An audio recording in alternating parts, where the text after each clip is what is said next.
Hello, students. Welcome back to Nationalism in Europe. And we'll continue our topic. We come to Germany and Italy. Making of Germany and Italy. अभी हमने थोड़ा सा part पढ़ा wherein Germany was about to become a country, nation state, but failed because of Frederick William IV. By he went and brought the military and then disbanded the assembly. दुखद, but hope so अब कुछ अच्छा होगा. Let's see what. Nationalist sentiments were often mobilized by conservative for promoting state power and achieving political domination over Europe. देखिए, if liberals are fighting, don't you think conservative will also do the same thing? तो वो भी nationalist sentiment spread करा ही रहे थे किसी न किसी तरीके से.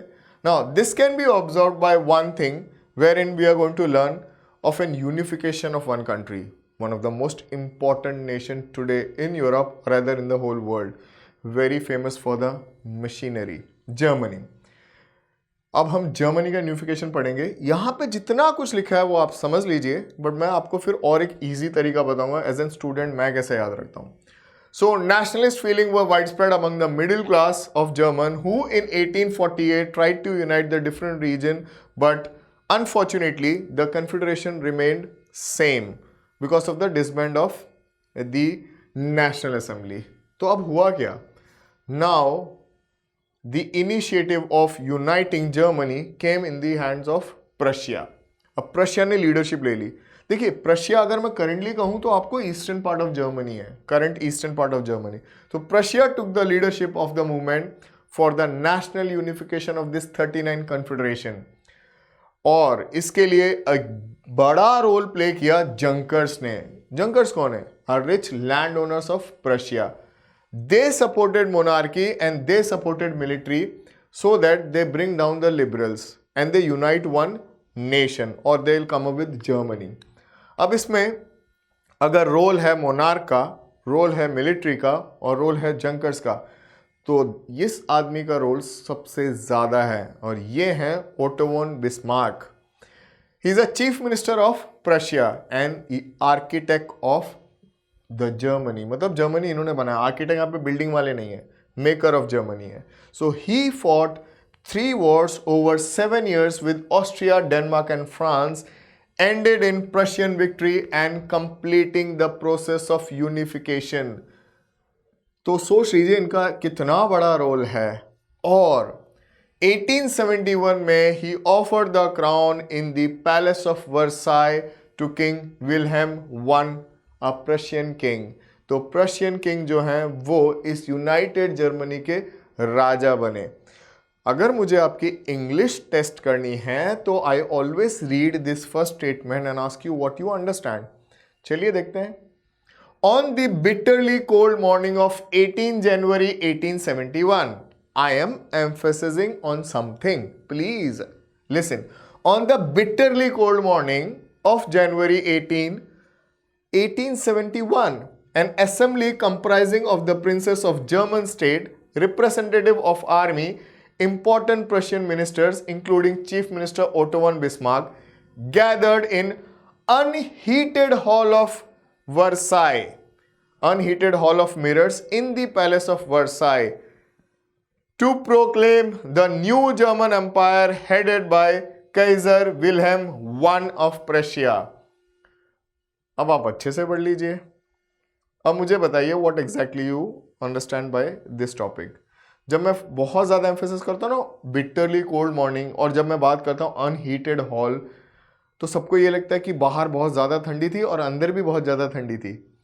इससे कोई फ़र्क नहीं पड़ता है. ये वैसे लिटरेचर टाइप है टॉपिक, बट वो बोलना ये चाहते हैं. सी 39 confederation states, 39 princess, Otto von Bismarck, so many people are there and I'm offering king to this gentleman and nobody raising voice. ये है वो easy सी टॉपिक. चलिए, जर्मन अब एक नेशन बन चुका है, यूनिफिकेशन हो चुका है. अब हम चलते हैं इटली, थोड़े और नज़दीक. जर्मनी का इतना ज़्यादा नहीं है, 2 पार्ट में है, बट इटली का बहुत बड़ा सा टॉपिक है. अगर आप इस तरीके से याद रखोगे तो I am sure you'll find it very difficult. तो मैं कैसे याद रखता हूं, मैं वो बातें करता हूं.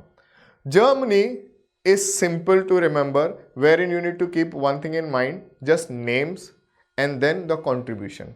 तो मैं ऐसे याद रखूंगा जंकर्स, ठीक है, मैं याद रखूंगा ओटोमन बिस्मार्क, मैं याद रखूंगा प्रशिया, मैं याद रखूंगा 3 Wars for 7 years with 3 countries and Kaizer William one, और उनके आगे चीजें लिख दूंगा। अगर आप पॉइंट्स देखोगे तो more than 5, your answer is done. तो उसी बेसिस पे मैं आपको सिखाता हूं इटली का, बहुत बड़ी सी टॉपिक है। Let me tell in my way. So Italy was divided into 7 states, ठीक है। तो इटली एक पैच वर्क है जो हमने मजीनी के वक्त पढ़ा था। तो northern Italy was under the control of whom? Austrian Habsburg. Southern Italy were under the control of Bourbon of Spain. Center was under Pope. रोम है ना, pope, Vatican city. Division clear है? तो इस पार्ट में आपको डिवीजन की चीजें आ जाती हैं। अब थोड़ा सा और उसको लिखते हैं। डिवीजन हो गया, उसके बाद only Sardinia Piedmont was ruled by Italian prince and the ruler was Victor Emmanuel II। तो विक्टर इमानुएल जो है वो रूलर हैं। अब अगर यूनिफिकेशन करना है इटली का तो कहीं से तो शुरुआत होगी। तो शुरुआत हुई थी गियुसेप्पे मजीनी से। मजीनी फेल्ड, हमने पहले ही पढ़ा है ना। He started a secret society in Europe, he joined a secret society, was then sent to exile, he did his best but failed। इसीलिए तो आगे टॉपिक बढ़ी ना यूनिफिकेशन की। After his failure the unification came under the hands of the king जो है Victor Emmanuel, but वो नहीं करेंगे। The task was given to chief minister Cavour, count Cavour. अब इनका डिस्क्रिप्शन है, ये बड़े इंटरेस्टिंग जेंटलमैन है। इन्हें एक्चुअली इटालियन नहीं आती है या फिर अच्छे से नहीं आती है। He speaks French better than Italy, बस he is not a democrat, not a nationalist but a tactician. तो ना तो ये डेमोक्रेट है ना ये नेशनलिस्ट है, ये टैक्टिशियन है। और इन्होंने उसी चीज का यूज किया। He took the help of France and defeated Austrian forces. French अच्छे से आती थी ना। The down south what was happening, Italy के डाउन साउथ में 1860 में विक्टर इमानुएल II, ये जो किंग है, इन्होंने with the help of peasant army which was actually under the leadership of Giuseppe Garibaldi, they came and defeated the Bourbon of Spain. South हो गया unite. अब बचा क्या?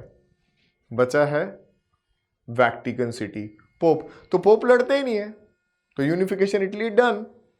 अब आप कैसे याद रखोगे? नाम बोलिए, कितने नाम है इसमें, बस आप अच्छे से याद रख सकते हैं। ये है Giuseppe Garibaldi, he led the peasants army, जिसे हम कहते थे red army. Why red army? Because they used to wear red shirt. And he defeated whom? The Bourbon of Spain in south. तो साउथ वाला पार्ट भी अंदर आ गया। North Austrian Habsburg को हराया, किसके हेल्प से? फ्रांस के हेल्प से। किसने? काउंट केवर ने। पोप लड़ते नहीं है। Italy unified. The peasant masses, एक बड़ा इनोसेंट सी चीज बता रहे हैं आपको। The peasant who supported Garibaldi in southern Italy have actually never heard about Italia. They believed La Talia was the Victor Emmanuel's wife. ये बड़ा जोकिंग सा लगता है और मुझे थोड़ा विश्वास भी नहीं होता है। हम हमेशा बोलते हैं ना हमारे लोग बड़े इनोसेंट हैं और दे डोंट नो एनीथिंग। इनके पढ़ने के बाद आई फील कि we knew lot of thing, हम ज़्यादा प्रोग्रेसिव थे। And still are unifications are pending. एक और बहुत इंपॉर्टेंट कंट्री है, उसका यूनिफिकेशन बचा है, but by that time you keep smiling and keep revising.